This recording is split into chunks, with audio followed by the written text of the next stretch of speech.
Good morning, guys. TwinklePhoenix here, and welcome to FNaTI Treasure Island's Discovery. We're going to take a look at the phone call that happens on night 1. And first of all, I discovered with the Wikipedia, if I go into Google Chrome, the FNaTI Treasure Island Wikipedia actually doesn't appear for me on Google Chrome. I have to go into the Internet Explorer for it to appear for some unexplained reason. It's not to do with the fact my computer's slow or anything like that, but my computer is actually really good. I have a lot of RAM in this thing and memory. But it might have to do with the fact the weather is snowing, but hey, who cares? So, without further ado, let's take a look at night 1 phone call. Hey buddy, and the night 1 phone call as well, when I first played the game, I got it wrong. I thought we were someone called Lisa, but I misheard what he said. We're actually someone called Jake, and the guy on the phone is called Greg on the very first night. And Greg says, "Hey buddy, it's Greg here." Now, this is how a normal person does introduce themselves on a phone call. They do indeed say their goddamn name. They don't do what the other guy did in Five Nights at Freddy, which is not give you a goddamn name. This is how you start a conversation. It's Greg here. This is a conversation starter. This here is how a normal person goes about introducing oneself. Not like randomly, you know. Hi there, I don't know who you are and I don't want you to know who I am. So obviously already we can tell Greg does know us. Hey, sorry again for making you do this. So he is apologetic for it. You are an intern after all, so that's a clue. So we're an intern, which means we're working for them. I'm not really sure what we're interning as, though. But it comes to the job description, unfortunately, so we don't have a choice. But we're still over here in Alabama.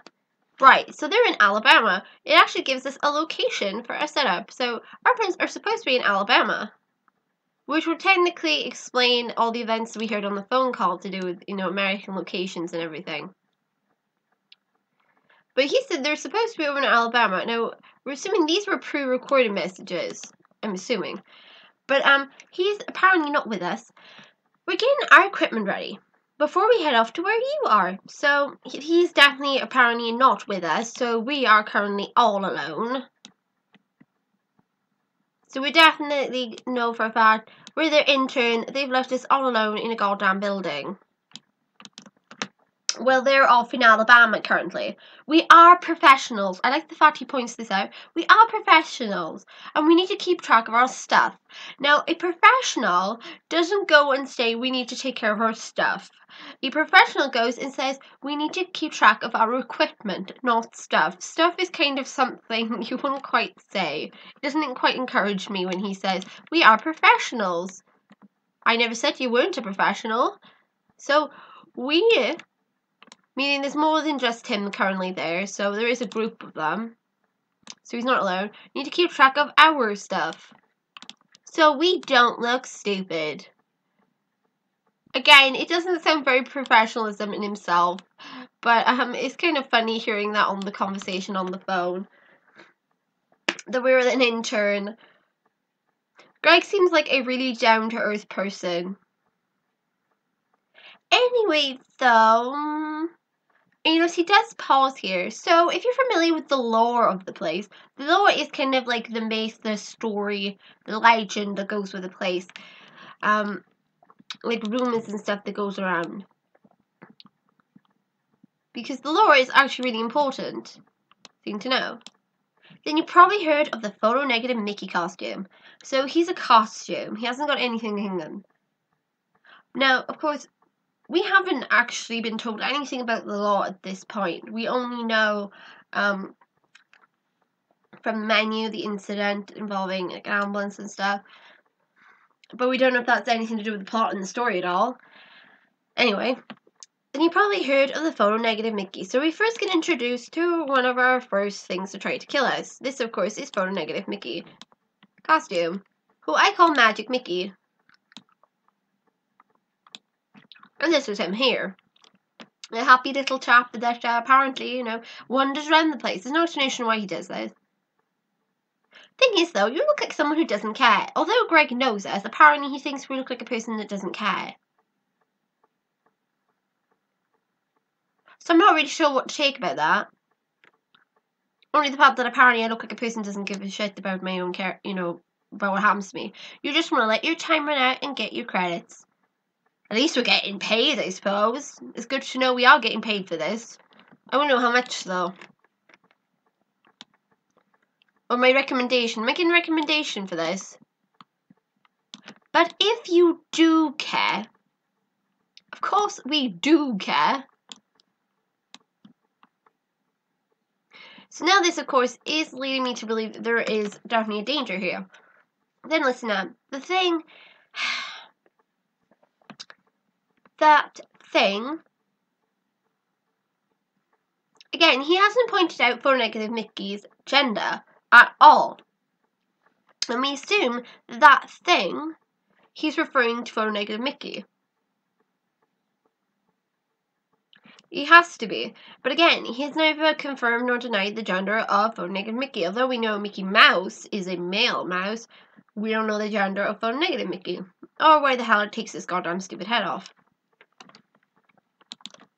I mean, I like the design of photonegative Mickey, and I call him Magic Mickey because he has those magic jump scares on him. But, again, that thing. He was going to say something else here. From what we've heard. Hang on. He just told us if you've heard of the lore of the place, meaning, the legend to do with the place. Now he's saying that the photonegative costume is a real thing, it does move around. You wouldn't say lore of the place, you would say, if you've heard about the place, then you'd know about him walking around. From what we've heard.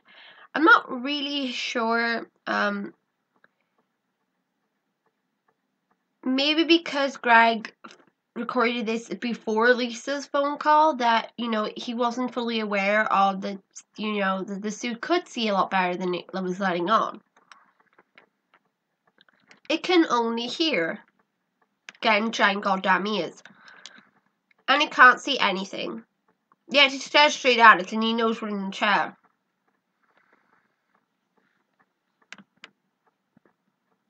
If it wanders into your office and shut off one of your cameras, I know it sounds strange, but if you make a loud sound, that will lure the suit out of your office.